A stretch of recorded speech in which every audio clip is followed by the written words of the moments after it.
പറയുന്നത് പോലെ നമുക്ക് എത്ര ശതമാനം പ്രവർത്തിക്കാൻ കഴിയുന്നു, എത്ര ശതമാനം നമുക്ക് മുന്നോട്ട് പോകാൻ കഴിയുന്നു എന്നൊരു കാര്യം നമ്മൾ ഒരിക്കൽ പോലും ചിന്തിച്ചിട്ടുണ്ടോ? നമുക്ക് ചെയ്യാൻ പറ്റുന്നിടത്തോളം അനുഗ്രഹപ്രദമായ സൗകര്യങ്ങൾ ഒരുക്കി തന്ന ഒരു സമൂഹം ശരിക്കു പറഞ്ഞാൽ ചിന്തിച്ചാൽ ഉണ്ടോ എന്ന് നമ്മൾ വിലയിരുത്തേണ്ടതായിട്ട് വരും. അത്രത്തോളം അനുഗ്രഹങ്ങൾ ദൈവം വാരിക്കോരി കൊടുക്കാൻ തന്നിട്ട് അതിൻ്റെ 1% നമുക്ക് ദൈവിക പ്രവൃത്തി എന്ന രീതിയിൽ, ദൈവത്തിൻ്റെ ആത്മാവുള്ള വ്യക്തികൾ എന്ന രീതിയിൽ, ദൈവത്തിൻ്റെ ആത്മാവുള്ള സമൂഹം എന്ന രീതിയിൽ വർത്താനത്തിനപ്പുറം പ്രവൃത്തിയിൽ എന്ത് ചെയ്യാൻ കഴിയുന്നു എന്നൊരു സ്വയം വിലയിരുത്തൽ നമുക്ക് തന്നെ നല്ലതാണ്.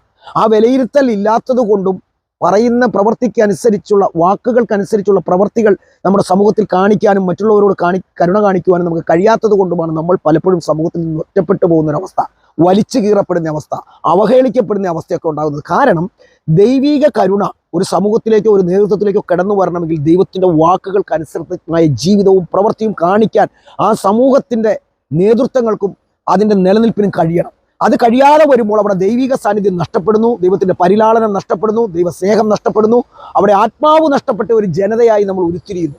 ഈ വചനമൊക്കെ ബൈബിളിൽ എഴുതി വെച്ചേക്കണ ചുരുട്ടി നമ്മുടെ കയ്യിൽ വെക്കാനും അത് മറ്റുള്ളവർക്ക് പറഞ്ഞു കൊടുക്കാനും മാത്രമല്ല, അത് നമ്മുടെ ജീവിതം കൊണ്ട് കാണിച്ചു കൊടുക്കാനാണ് പല വിശുദ്ധരും നമ്മളെ പഠിപ്പിച്ചിട്ട് അവിടെ നിന്ന് കടന്നു പോയത്. പല വിശുദ്ധരും സമൂഹത്തിൻ്റെ ഉന്നമനത്തിനും തകർന്നവരും നശിച്ചു പോയവരുമായ ഒരു സമൂഹത്തെ വാർത്തെടുക്കുന്നതിന് വേണ്ടി ഒത്തിരി സംവിധാനങ്ങൾ ഒരുക്കിയ ഒരു സമൂഹത്തിൻ്റെ നേതൃത്വമാണ് കത്തോലിക്ക സഭ. ആ ഒരുക്കിയ സംവിധാനങ്ങളെ അവരെന്തുദ്ദേശശുദ്ധിയോടെ ഒരുക്കിയെന്നോർത്ത് അത് നടത്തിക്കൊണ്ടു പോകാൻ നമുക്ക് പലപ്പോഴും കഴിഞ്ഞിട്ടില്ല. കാരണം നമ്മളെല്ലാം സ്വാർത്ഥതയിലേക്ക് മാറുകയും അതിൽ നിന്ന് നമ്മുടെ സമൂഹത്തിൻ്റെതായ നിലനിൽപ്പിനപ്പുറം ഓരോ വ്യക്തികളുടെയും നേതൃത്വത്തിൻ്റെയും സ്വാർത്ഥതയ്ക്ക് വേണ്ടി അതിന് ഉപയോഗിക്കപ്പെടുകയും ചെയ്യുമ്പോൾ ദൈവാത്മാവ് നഷ്ടപ്പെട്ടു പോകുന്നു.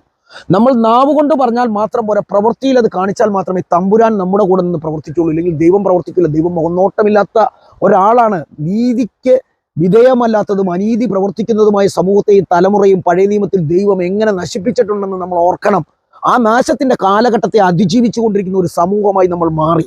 കാരണം അന്യം തിന്നു പോകുന്ന ഒരു സമൂഹത്തിലേക്കാണ് നമ്മൾ യാത്ര ചെയ്തുകൊണ്ടിരിക്കുന്നത്. കാരണം ദൈവിക സാന്നിധ്യം വാക്കുകളിൽ ഒതുക്കുകയും പ്രവൃത്തികളിൽ നിന്ന് നഷ്ടപ്പെട്ടു പോവുകയും ചെയ്യുന്നു. ഈ 1 പത്രോസ് 5 വചനം പറയുന്ന അതേ സിസ്റ്റം ഒന്ന് ചിന്തിച്ചാൽ അതുമായി യാതൊരു യോഗ്യതയുമില്ലാത്ത ജീവിതമാണ് നമ്മൾ പ്രവർത്തിക്കുന്നത്.